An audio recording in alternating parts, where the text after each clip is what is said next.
दोस्तों, मैं आदिल खान। देश की चिरकुट कंपनी अंधभक्त मंडली और कथित राष्ट्रवादियों को देश के संविधान और लोकतंत्र यानी कि डेमोक्रेसी से डर भी लगता है और उन्हें इससे चिढ़ भी होती है। उन्हें लगता है कि जैसे वो सोचते हैं देश में सिर्फ वैसा ही होना चाहिए, वैसी एक सोच होनी चाहिए, लेकिन होता नहीं है क्योंकि लोकतंत्र सबको समान रूप से अधिकार देता है, वकालत करता है और सबको एक बराबर हक देता है और यही लोकतंत्र उनकी आंखों में खटकता है। अब इसीलिए सरकार में ऊंचे पदों पर बैठे लोगों ने कहना शुरू कर दिया है कि देश में डेमोक्रेसी बहुत ज्यादा है, कुछ ज्यादा ही है, यानी लोकतंत्र में काट-छांट करने की जरूरत आन पड़ी है, ऐसा लगता है, ताकि विरोध में उठने वाली आवाजों को आसानी से दबाया जा सके और फिर लोगों का ध्यान उनकी तरफ से हटाया जा सके। कह दिया जाए कि वो जो बोल रहे हैं, जो भी लोग बोल रहे हैं, वो गद्दार हैं, लोकतंत्र विरोधी हैं, लोकतंत्र अगर काट छाट दिया गया तो। सोशल मीडिया ट्रोल्स को भी लगता है कि डेमोक्रेसी नहीं होनी चाहिए। नीति आयोग वाले अमिताभ कांत को भी लगता है कि देश में डेमोक्रेसी थोड़ी ज्यादा हो गई है। नीति आयोग क्या है समझाएंगे। यानी अब बात ट्रोल से आगे बढ़ चुकी है। जिस विचार को अब तक आप फ्रिंज एलिमेंट्स और ट्रोल्स के विचार समझते आए हैं, उसे अब मुख्य धारा मानने का वक्त आ चुका है, क्योंकि ऐसे लोग कह रहे हैं जिनके मुंह से बात अच्छी नहीं लगती या फिर बहुत ज्यादा फिक्र पैदा करती है। योजना आयोग को भंग करके जब नीति आयोग बनाया गया था, योजना आयोग था पिछली सरकार तक यूपीए की, उसे भंग करके नीति आयोग बनाया गया था, तब ऐसा दिखाया गया कि योजना आयोग जैसे कोई ऐसी चीज थी जिसमें बहुत निचले दर के काम होते थे और नीति आयोग आके एक क्रांतिकारी बदलाव ले आएगा, ऐसी धुआंधार नीतियां आएंगी कि देश अर्थव्यवस्था की जो है ना फुल स्पीड में नाइट्रो लगाकर आगे बढ़ जाएगा। हुआ नहीं, सिफर। नीति आयोग ने अब तक क्या किया ये भी समझदारी से परे का मामला है, इसलिए इस पर बहुत ज्यादा तस्करा करने की जरूरत नहीं है, क्योंकि देश की इकोनॉमी जहां पड़ी है ना, उसमें नीति आयोग का भी बहुत बड़ा रोल है। नीति आयोग के मुखिया अमिताभ कांत को लगता है कि देश में डेमोक्रेसी बहुत ज्यादा हो गई है, इसीलिए देश में सुधार संभव नहीं है, सुधार नहीं हो पा रहे क्योंकि लोकतंत्र क्या जो है वो दायरा ज्यादा है। अब इसका मतलब यह हुआ कि देश में नीतिगत सुधार या विकास से पहले डेमोक्रेसी को ठीक करना, दुरुस्त करना बहुत जरूरी है।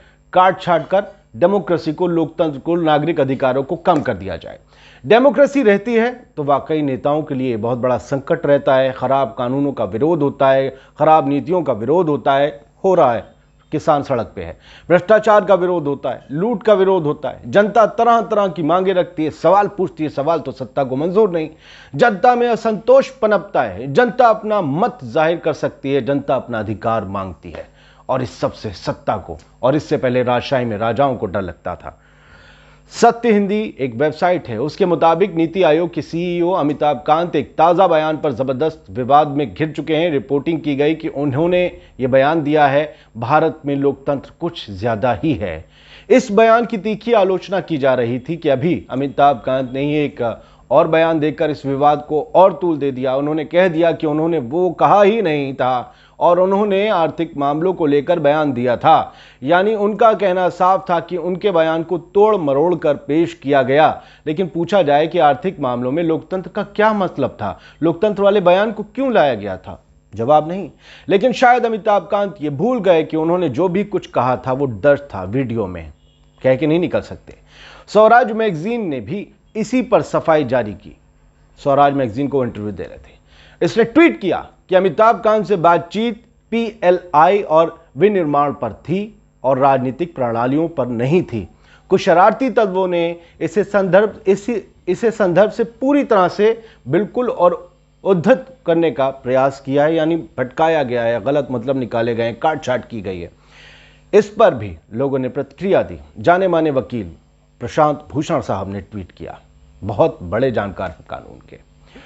उन्होंने लिखा कि नीति आयोग के सीईओ अमिताभ कांत आलोचना के बाद अपने बयान से पलट गए हैं। इसके बाद गोदी मीडिया ने भी स्टोरी डिलीट कर दी, लेकिन वीडियो डिलीट करना भूल गए, सबूत तो छोड़ गया गुनाह करने वाला। ये लास्ट लाइन मेरी थी। अमिताभ कांत वाले उस ट्वीट और खबर को भी कई जगहों से हटा लिया गया।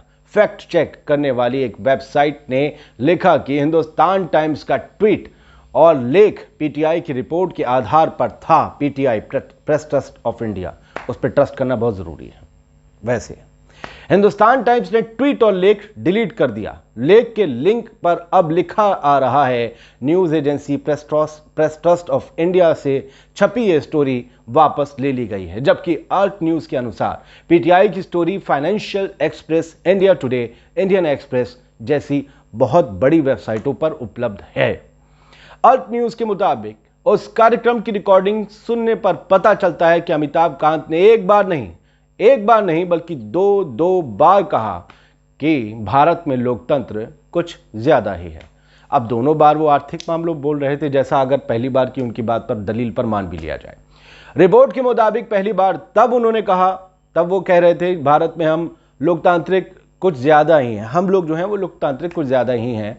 भारत में पहली बार किसी सरकार ने आकार और पैमाने के मामले में बड़ा विचार किया है और कहा है कि हम वैश्विक चैंपियन बनना चाहते हैं। ये वो मोदी सरकार की तारीफ कर रहे थे। किसी में ये कहने की राजनीतिक इच्छा शक्ति और साहस नहीं था कि हम उन 5 कंपनियों का समर्थन करना चाहते हैं जो वैश्विक चैंपियन बनना चाहती हैं।